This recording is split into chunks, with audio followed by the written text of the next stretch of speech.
Welcome, everyone. I am Pease Del Reason. You are listening to Calling the Audible, the official Flag Plus Football podcast for Division 3. And by that, I mean Division 3 of Flag Plus Football.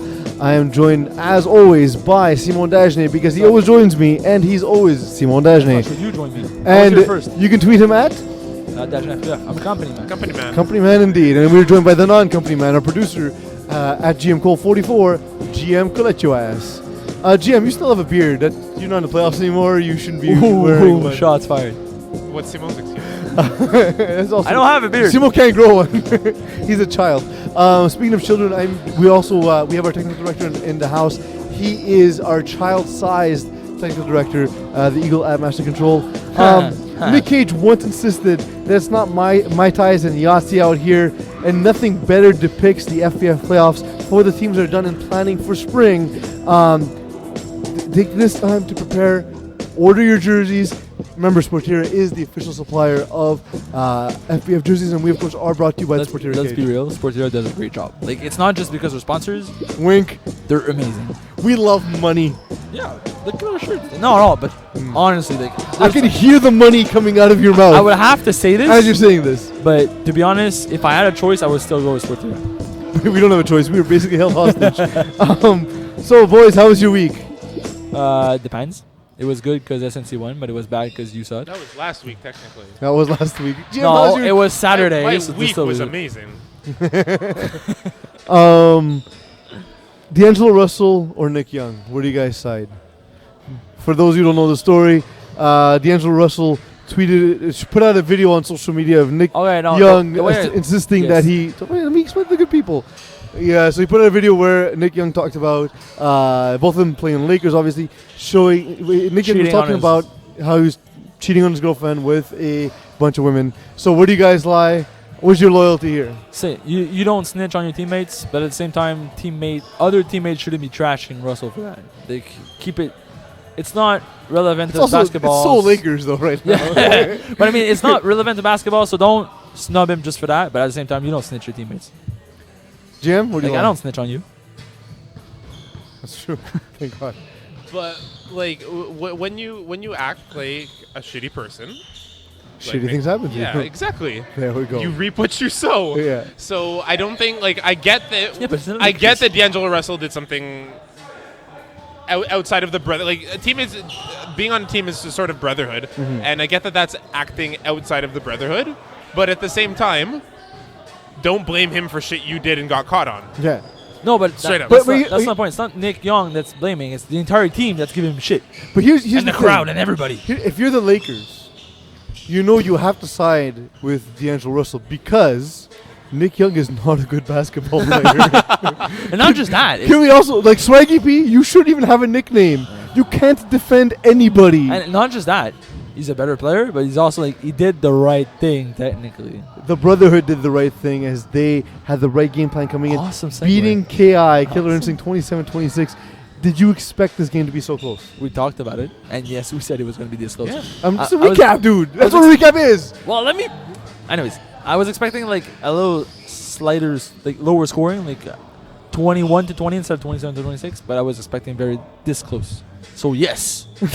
Was that the toughest matchup for Brotherhood? Do you see any other matchups moving forward being troublesome for them, or will they just run the table? What are they playing this week? I don't remember. Jim, can you dig that up? Don't you have the script? They're playing Mongoose this week. No, Predators are playing Laval's finest. One job, Eagle. Mongoose. What do we listen to? Their path would be through Mongoose. Okay, no, anyways. Yes, I believe Killer Instinct was a very tough matchup for them because... Nice. The way Theo plays, when he faces very tough defenses, I don't like the matchup against very tough defense. If he plays weaker defenses but good offenses, he's going to keep up. So here's the thing: is he's the path to the finals would be through Mongoose, as they are facing this week, which we'll talk about later, specifically that game. But what then about your goose? my goose, my mistake. Awesome. Thank you, Jim. That's why he's the producer of the What's show. going on now? Then Laval's finest, and then Predators, depending who wins that game.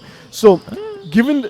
Do you see them as punching their ticket for the finals, or is there a matchup out there you don't like? The nightmare matchup for the Brotherhood is cross-conference. Okay. That's really it. And who would it be? Dark Moose, Grip and Rip, Ballbusters, Les Udis. None of them. And Laserdisc, yes. Dark Moose, yes. No, I don't like that. I'm talking about the on paper matchups between the two. I think that it's cross divisional. I think that they have less to worry about within their own conference. So you're saying Laval's Finest is an easy win for them? Yes, that's exactly what I said, even though I said none of those words in that string of Well, a you sentence. said- So let me say, GM Carruthers hates Laval and hates Laval's Finest. For His example, question was... do you live in Laval? No, I do not. There we go. You hate Laval. I work in Laval. I work in Laval. So how much more do you hate it now? I don't. I'm going to a great job. Interesting. But the question was, I know you have trouble following questions No, that are but you asked said of it was you. easier does, for though. them to win in their own conference. than- Because that was the question! But I He disagree. has difficulty with questions. I don't listen to them. I don't have my headset's not on. So we got derailed. So GM thinks it's cross conference. You think If you they said a make- bunch of words but didn't answer If the they question. make it to the finals, they're not going to choke again. Hey, so I asked you another question. Do they have a tough matchup before they get to the finals? Yes. Which is the tough matchup? Laval's Finest Predators, whoever wins. Okay, so no problem against my goose. No, I don't think so. We're gonna break that game later. Yes, Don't we get will. ahead of yourself, Simo. Thank you for asking me questions about Rip it. and Rip beat Fun Boys 27-26. What a game. Bit of a What a somewhat game. controversial ending to this one. It wasn't really the ending, but go on. Well, I mean, which led to The the V on ending. V. This, the V on V. Please explain V versus V. Vinny Guilano killed Nardone in the curtains. Mm-hmm. Got Nardone 5 is plays dead. out for UR. Mm-hmm. Nardone almost died. It's basically how I get now. But essentially, Everybody that was on the Essentially- sidelines was losing it. And I'm not saying like players, literally like players who were not involved in this game. Scorekeepers, myself. It was, Watch it was me. a vicious hit. Oh yeah. No, it was a tackle hit. Vinny didn't do it on purpose. Not saying- except I'm not saying unless it's he did it on nervous. purpose. He did it. No, you could see it the way like as soon as he got up, he's like, "Oh shit! I literally killed the guy." Like he went. he Again, went so low, he just to hit him be hard. specific, Mr. Nardone is not literally dead, so he figuratively killed him, yes. Yes, but like he hit him really hard into the curtains. It was a nasty hit, and I know that Vinny felt really bad about it, but at the same time, you still did it. Okay. Anyways, But I was like also like at the end of the game, Fun Boys complaining they had 3 chances to score Yep. in the red zone to end Yep. the game and did not. agreed. So I mean, at that point, you can't blame anything No, else. You had can't. nothing to do. The hit was one thing, Mhm. and I mean it would have kicked off GNR's QB out of the game if they would have been kicked out of the game, which is very big. Like if Vinny would have been kicked out of the game, GNR would have lost, 100%. Well, they don't have their quarterback. Exactly. Fun Boys were shut out in the second half. What happened here? I find that that's the thing with Fun Boys is they have a great offense, but they just run the same plays over and over again. Like I find that they don't adjust well against defenses that do adjust, and their playbook is too restrictive. That you've seen it before. They run really well in the first half, and in the second half they kind of fade away. And I find that's exactly what happened. They couldn't. GNR adjusted. Fun Boys offense didn't really. Although Fun Boys defense did, but their offense was still very. And a game where offenses were clicking. Dark Moose returns, beat 2.5 Dance 33-32. Great game too. It was Justin Great Blanchard smooth. scored on the convert on a no-look pass in front of the end zone. How big was that play? enormous, like a big deal. Because Well, if Justin, it's not like it was a play of the game because Justin, if he would have dropped that pass, we would have went to overtime because they had one play, they didn't get it, even if they would. which you would know? have affected a Division 5 game, which is happening on the other field Yeah, but immediately after. we're waiting for you guys anyways. But if you went to overtime, both teams got 2 out of 5 converts, so it's basically a toss-up at this point. Where So who both would have teams- been the favorite, though, in overtime? I would have had to go with Joey Taylor because what they do best is the close knit times. Like if they go into overtime, they score well and Well, moves. that's it. I think that's. I don't that know about help- you guys, like, but I that don't helps know. them in the first round of playoffs. As they get further and further from the red zone, I don't think it's Yeah, but they're as if- effective. Yeah, you know? yeah. If you guys get 2 and they'll get 1s, but if you guys can get 2s, but anyways, that's not the point. But I believe that Joey Taylor, like this was them and Justin made a great play. Like he basically won the game for his team. What does this mean for Moose this playoff season, or for Dan's this coming spring? Like, how do you see it playing out for both teams? Well, what the Dans showed this season is that they're still moving up. They've been moving up ever since, and they're Ever still since moving they up. started Yes, is the end of that sentence. thank you. No problem. They've been moving up, so I see the Dans going to Div B, being strong. The Like, listen, nobody was expecting the Dans to be like a 4th, 5th seed into Div 3. They were, and I expect they're gonna do the same thing in Div B again. Another 6 and 4 rating. Like, they're gonna drop some, but they're gonna win some. Moose, they're rolling. There's no way they can move back down. Well, no, but I'm saying for Moose, we're looking more specifically in this playoffs.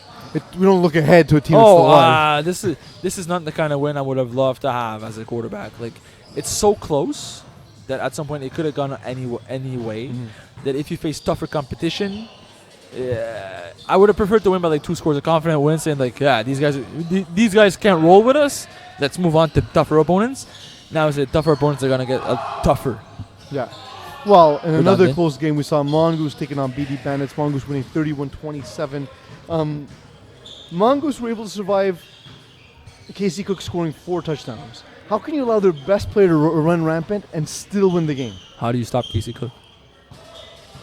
Mongoose doesn't have the personnel to stop such. So I ask a question and then you ask another question instead of answering the question I asked. Well, technically it was like I kind of answered it, but the thing about rhetorical then. Yeah. Cool. No, but I don't think Mongoose had the personnel to stop Casey Cook, and it's what happened. But BD Bandits didn't have enough receivers. Like, they weren't deep enough at receivers to have a second guy step up and make plays when Casey couldn't. And that's exactly what happened. BD Bandits' offense wasn't deep enough to make a deep playoff push. That's way too redundant. Just not deep enough. It was an ugly game for Mongoose, needing touchdown runs from Alex Godet and Cedric Knuckle. Does this kind of game favor Mongoose? Yeah. Favor who? What? Favor who? Mongoose. Mongoose, sorry. Mongoose. Thank you, GM. I would say yes. Mongoose, I've done it in the past. They've been, listen, we know Mongoose. Everybody that's been around FPF for a while knows Mongoose. They grind down teams and they win close games in the playoffs because it's somehow what they do. So, and we talked about this earlier in the show, earlier in the season, saying Mongoose, if they can make it to the playoffs, they're going to upset teams somehow. And that's exactly what they've been doing. So, I would say yes. If Mongoose can actually keep it a close game, they're going to win because they win. That's fair. Laval's Finest outlasted FOE and scored 42-30. Was FOE hampered by Kevin Lubin's injury? They haven't been using Kevin Lubin as a running quarterback much. They've been using him more in the pocket and hitting underneath more this season. So I would have to say no. And he doesn't play much defense neither for that team, so it's not that big of a problem. What was the downfall for them? From what Kevin told me, FOE didn't play really well, and Laval's Finest was like too much. Like Laval's Finest, admittedly, are a nightmare matchup for this team. Yeah, agreed. They have too much. Like it's not just a 1-2 punch. Like, it's a 1-2-3 and a snapper punch. It's hard to tell who's the weaker one not to cover on Laval's Finest. I remember I told Rod Mashta at the beginning of the season, I've said this on this podcast before, I looked at the roster before the season, I was like, that's good. That's a good team. Who's playing quarterback? Rod's playing quarterback? That's a very good team. You know what I mean? It's the right kind of guys for his kind of. And now that they have Jordan on top of that, yeah, McLaren. It's just dirty.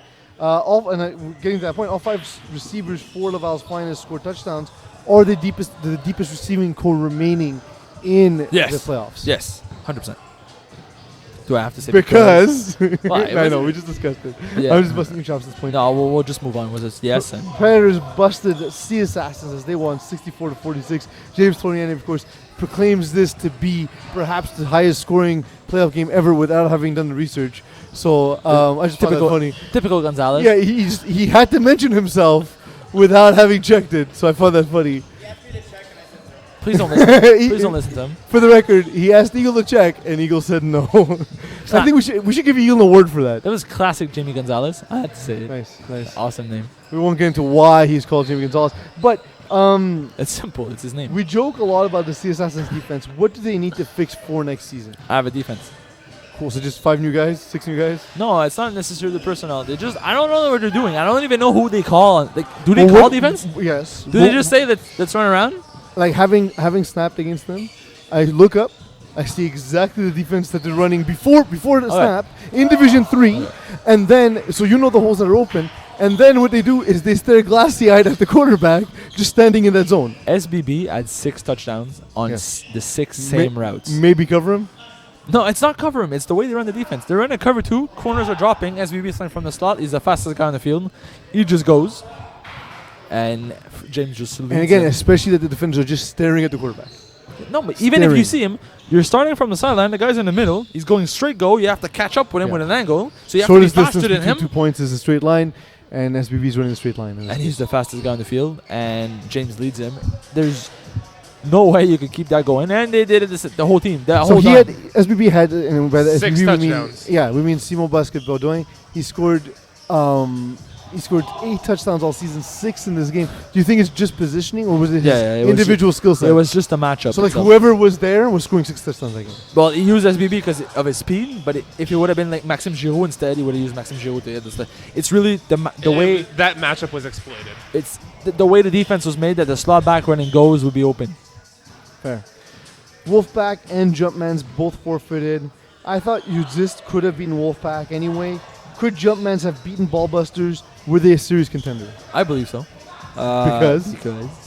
I think the way Jumpman's playing, it goes against Ballbusters' defense. So it would have been like an offensive shutout, and any offensive shutout usually are coin tosses. So yes, I do. I would have liked Jumpman's odds of upsetting the number 1 seed. It took me a couple of seconds. I heard shutout instead of shootout because I was going to say this was a shutout. Awesome. It just went the other way. So that was just too much football. Yeah. Family Feud or Wheel of Fortune? Family Feud, 100%. But with what's his name? The Rick bla- Holmes? No, the big black dude, Steve Harvey. Steve Harvey. Steve yeah. Harvey. Awesome. You had trouble remembering the most recent. When you said with I what's his read name, Rick I was Holmes. going back. I was like Richard Carr. Nice. Like how far back are we going that Oh, you can't see, remember, I his, couldn't name remember his name. of the current host? I love that dude too. Favorite Archer phrasing quote? phrasing. Danger zone. All right, fair. Orlando Benoit balls. Orlando Same Magic word. Orlando Magic's Aaron Gordon versus Gravity. Gravity always wins. Gravity. Usually, right? Should Netflix reboot Pushing Daisies or Freaks and Geeks? Freaks and Geeks. Pushing Daisies all the Yeah, way. I would go with Freaks and Geeks too. Speaking of which, I think that's our break song, so just in case. We'll take- Already? Yep, So I we'll- did that on purpose. So we'll buy him some time a little bit. Nope. 'cause Break. He's too busy. Break. Break.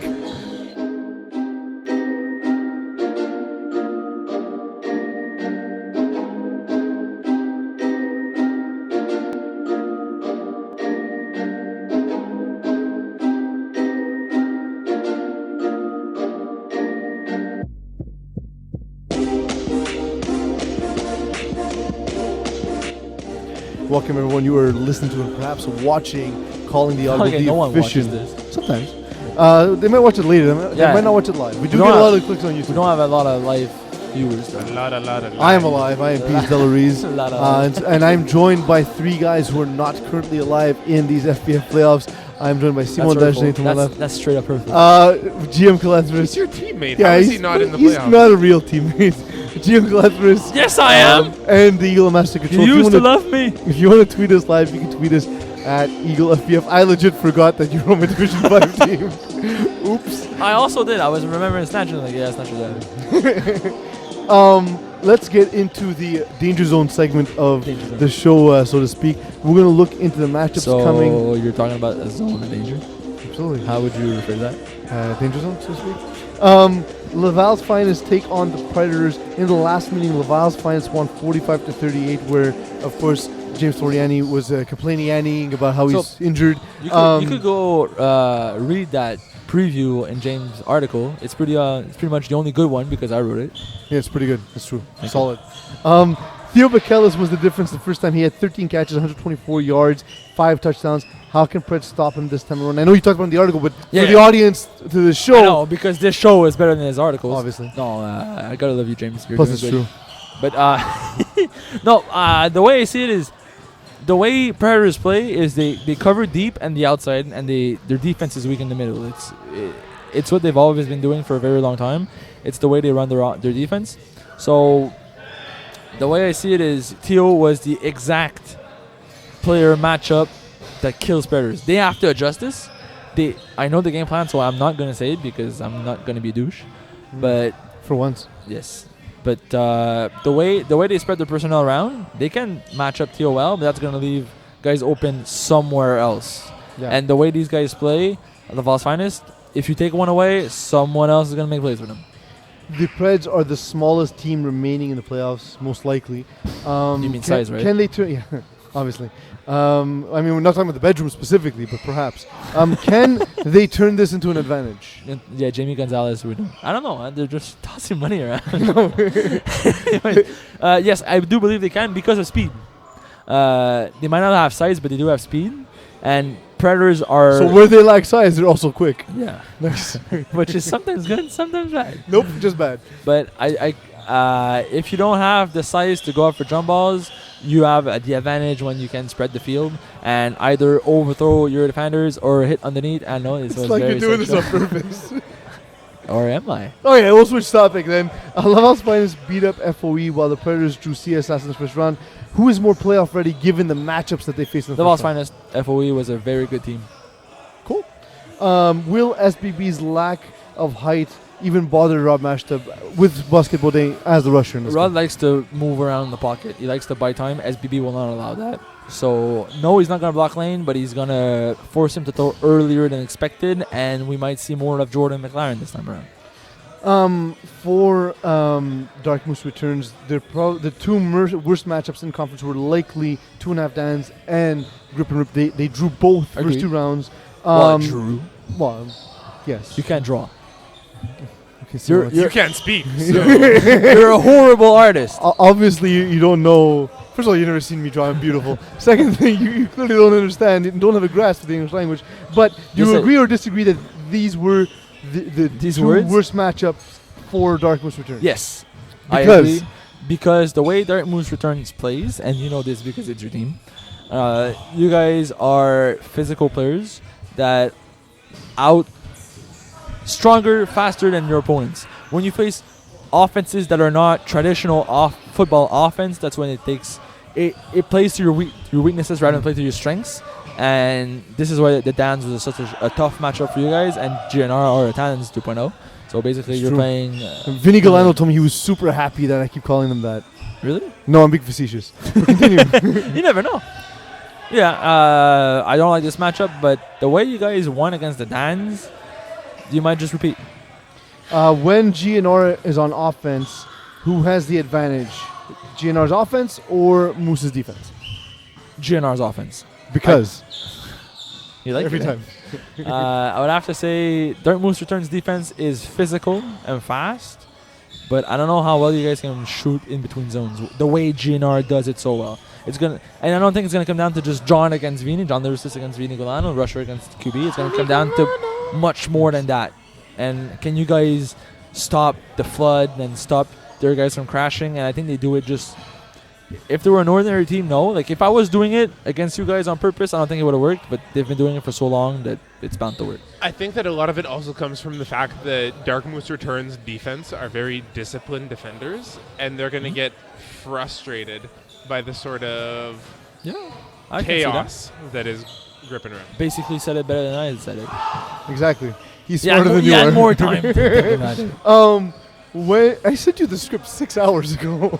I never opened it. when Dark Moose Returns has the ball on the other end, who has the advantage? The Dark Moose Returns offense or the Dark Grip and Moose Rip Returns defense? offense. I think if both offenses has the advantage Because of right. the same reason why Monsieur GM Coletris mentioned. Your offense is more disciplined against a GNR defense that sometimes look lost. So I find that you guys are going to pick them apart.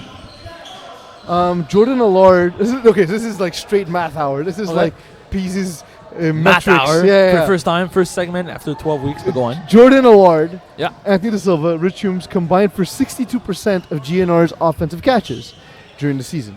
Oddly, that's Wait, I'm not there yet. Marc-Andre Lepoint, Justin Blanchard, and John Laristis also combined for 62% of Moose's offense. Okay. Which trio is the better trio in this game? I like the first one better, Jordan Allard and Rich. But then again, 3 out of 5 combined for 62. That's basically 20% each. Yes. So that was kind of redundant, and you could have picked any. Three Exactly. whatsoever. I was hoping to see it. What? Actually, no, it doesn't work out that way. Why do you talk to him? He doesn't have a mic for a reason. He's more interesting. Stop including him. He's gonna feel like a I person. was hoping you were going to catch that, actually. I was hoping you were going to see.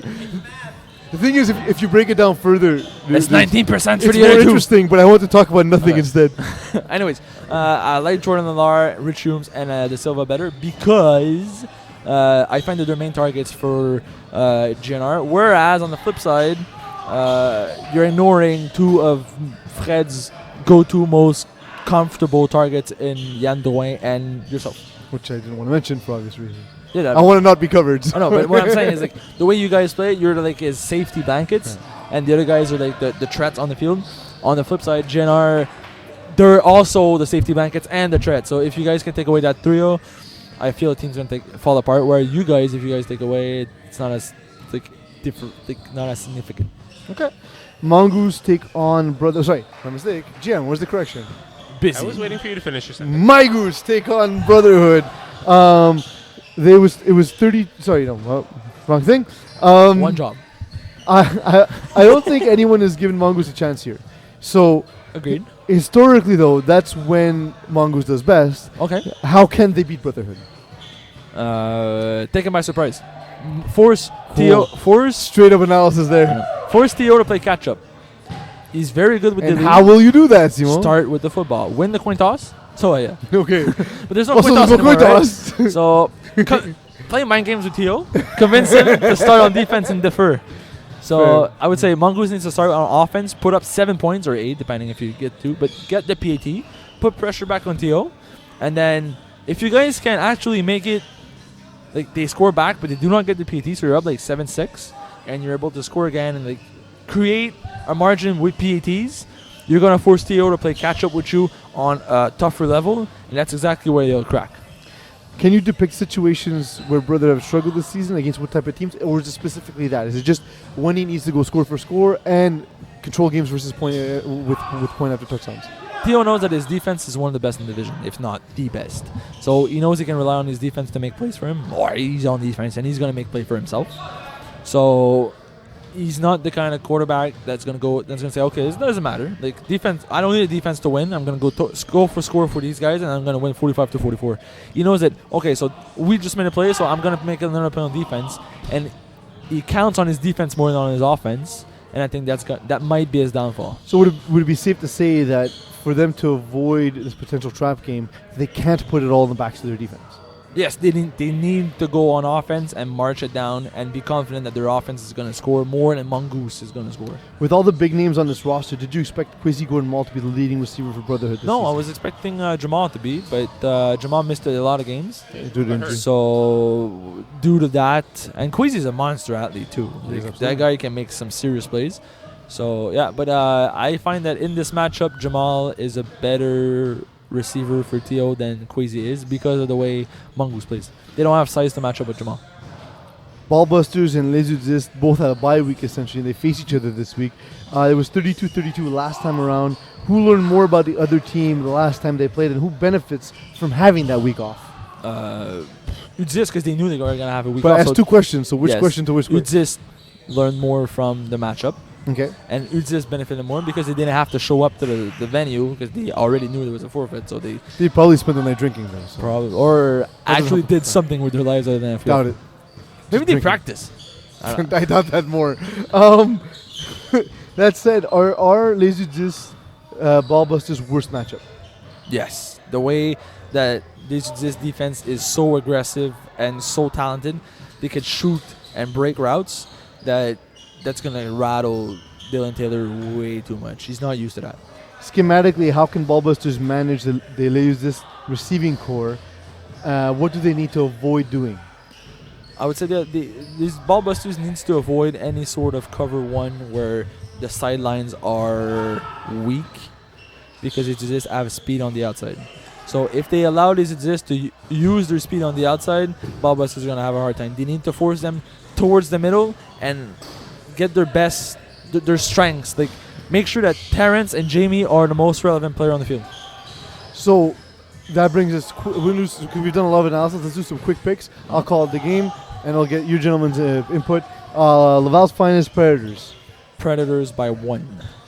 We spent the whole last week talking about how the Predators don't have a defense. I think that Laval's finest are going to create multiple turnovers in this game, and that's going to be the difference. By how Laval's much? finest by 14. I'm going to say Laval's finest by 12 as well. I think the game goes very similar to the last time they faced. Dark Moose returns, grip and rip. I will stay out of this because we won by 50. Listen, this is a tough one, man. I think this is definitely the hardest of the 4 to pick as well. Darkamoose by 2 points. If we win, I do believe it'll As be by close as the Dan's It game feels like was. the same. Like we're doing I- the prep. It feels like the same game. I am unfortunately feeling a Fred Morissette meltdown in this game. The only way that's Possible. gonna happen, if you guys lose, it's by 2 scores. If you guys win, it's by like 2 points. That's fair. That's fair. I can see both those scenarios. Ball busters, laser disc. Oh, that's funny. I like the this in this one. I think Dylan's good. If Dylan doesn't crack, Ballbusters are going to the championship. If Dylan cracks, it's now, and I think he will. So I like how Simon spent all this time talking about how the bye week benefited Laser Exist, But it's like how they Ballbusters. benefit this, how they're the best matchup for Ballbusters. But Ballbusters going to win anyways. No, I picked Lizardist to win, and I said if Ballbusters doesn't lose this Oh one, my they're god, just making the pick. championship. Just pick. I said Lizardist Don't give already. me an if. Laser disc, cool. Ballbusters. I'm gonna go laser disc by 1 point. My Goose versus Brotherhood. Brotherhood. By? 8. Brotherhood by 19. I would say 19. Brotherhood by 19 because That's a lot of if points. it's a close game, I think Mongoose win it, but I don't think it'll be a close game. Final thoughts, gentlemen. You going for 1 or going for 2? Can I take your thunder or no? Hey, go for it. If you win, find a staff member, please. Make sure you have someone who's coming to the cage to do the press conference. I'm here. No, you should be doing. I should be questioning you. Okay. I'm not Like talking about. you wear your dark We're blue not shirt. talking about each other. We're talking about the players who are not here The every people week. who know. The people who know will be here. Yeah. Oh my god. Oh my god. You see what I've had to deal with every week? It's funny because you guys What don't do you get. mean do I say I'm here? You I guys- know, I know. You guys don't get to see Jim's face, but it's awesome. High level of frustration every show. So, GM, your point was? After your games, stick around. We'll come find you. Well, Because- Peas will come find you. If Mooses lose, you're already there, so you should talk to Jenna. That's true. Please do your but job. there's another round of games after that, though. That's true. It's not before. So that's irrelevant. Wednesday?